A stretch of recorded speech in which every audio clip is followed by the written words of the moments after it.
Wow, you guys, this is going to be an incredibly beautiful astrological week. My name is Jennifer Dove, Jennifer Lakshmi Dove, and I come here on Mondays to talk about the astrology for the week, to kind of take the pulse of the week and give you a little forecast. And today is February 28th. Blowing my mind. Every time I say the dates out loud, I'm like, how did we get here so fast? February 28th, last day of February 2022. And I'm looking at this week from the 28th through March 6th. So starting right now, the moon is in Aquarius. And this is really beautiful. The sun is in Pisces, moon in Aquarius. And when I look at that combination of the sun in a water sign, receptive, deep, spiritual Pisces, and the moon in Aquarius, also receptive, Aquarius ruled by Uranus. The word I get is obviously receptive. There is a sense of quiet, a sense of opening for guidance, opening your heart, opening your intuition and your psychic knowing of things. Your psychic abilities are heightened right now. But at the same time, we have Mars and Venus hanging out in Capricorn, which is sort of grounding this whole thing. So sun in water, moon in air, and then Venus and Mars in Capricorn, grounding that whole flavor of receptivity, of being open to what's next. You know, your ear to the pulse, your ear to the ground, listening for guidance. And this is a really good time to do that. You know, often we kind of make our own plans and we make lists and we want to just go and get things done the way we want them to be done. But right now, listen, be guided. Open your ears, your heart, and pay attention, because there's messages coming into you for you all the time from the universe, from the divine, from nature, from Earth herself. Just gotta listen. And right after we move from the moon in Aquarius, we're heading into a new moon in Pisces. And you know, I had this question come in recently, so I just want to touch on it real quick. The new moon is always in the same sign as the sun. So whenever we move into a new zodiac sign, like we just moved into Pisces a couple weeks ago, the new moon is going to be in that sign. So the new moon in Pisces. So when you think of a new moon, the sun and the moon are together. They're nowhere near each other in the actual sky, right? But they're conjunct. They are at one with each other. And for this new moon, they're at 12 degrees of Pisces. We've had a series of moons at 12 degrees too, which is kind of cool when you see the numerology of all this, how it plays out. On March 2nd, 2022, and so the new moon in Pisces, spiritual, opening again to the divine. I find that when I'm doing readings for people whose suns or moons are in Pisces or rising signs, I'm often going like this, because I think of this energy as a human holds this energy as being a channel for the divine. It's kind of like a direct connection to the divine realms, to the angelic realms, the spirit world, however you want to describe it. These are the poets. These folks are the musicians. These folks are the singers. And if you have ever fought with yourself about your artistic abilities, stop. Because it's a gift from God, right? It's a gift from the divine. You're here to express it. So with this new moon, notice in you what wants to be expressed. Notice in you, you know, what you're tuning into, and that you might feel moved to share. And this move to share, this move to write down, sing, draw, paint, may have started earlier this week, last week. So just notice that, because at the same time, this is the coolest part about this new moon. I'm just loving it.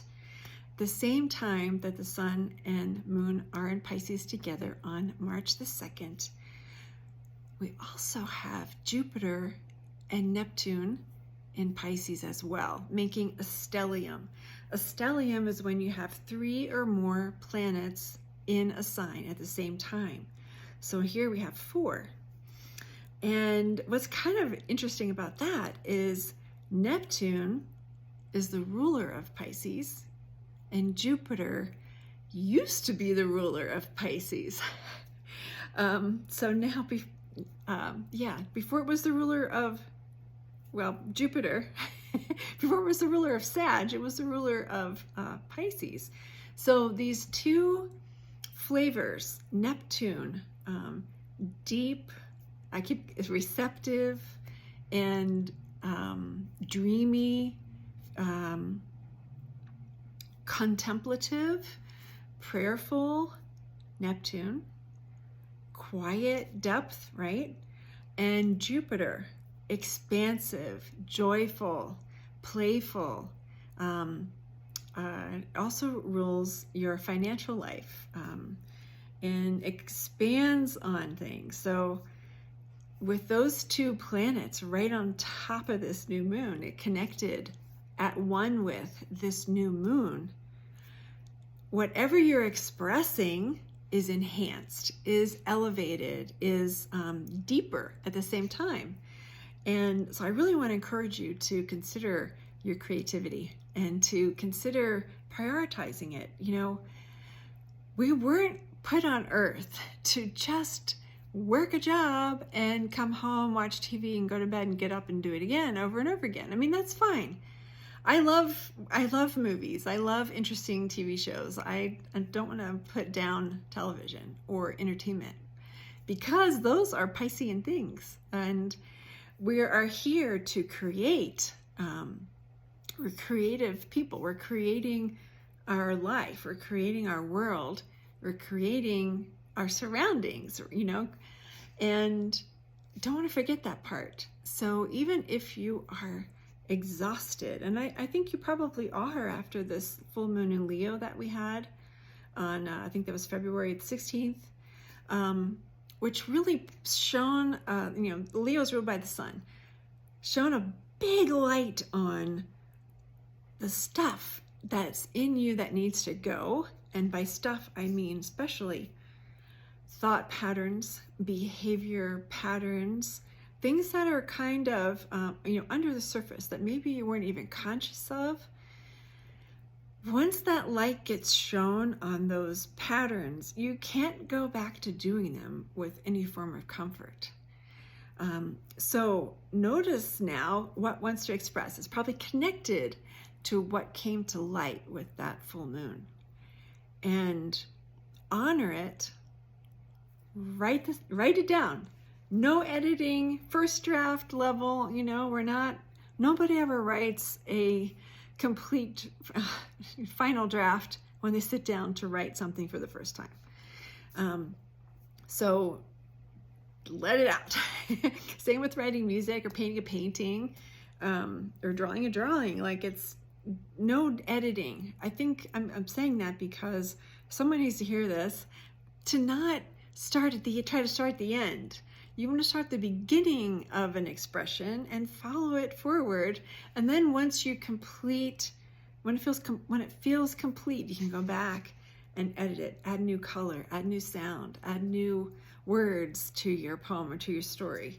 And just looking ahead here too, one of my favorite, let me just drop back for a second. Is there anything else to share about this new moon?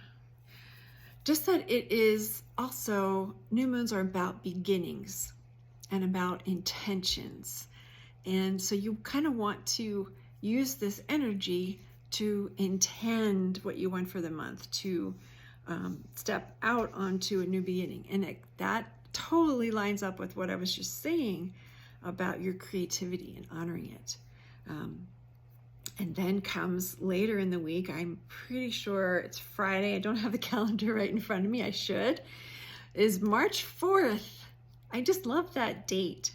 And this year, we happen to have the moon in Aries on March 4th, Friday, March 4th, and Aries is ruled by Mars, the planet of action.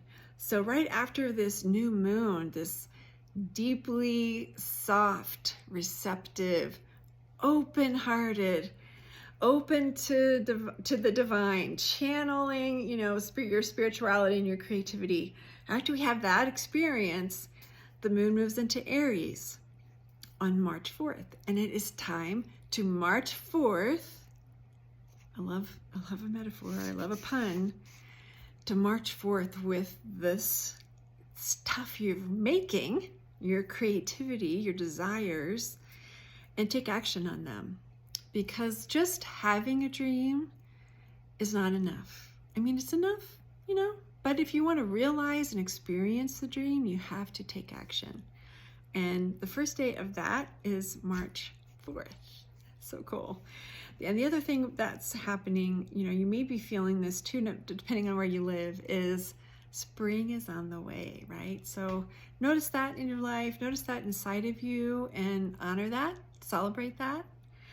And I'm going to leave it here for now. I'm just looking at the chart here to see if there's anything else to share. There's lots more to share, but I've talked for too long. So this is Jennifer, and signing off.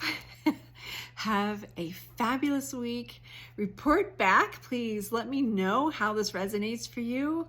And yeah, I'll see you again soon. Bye.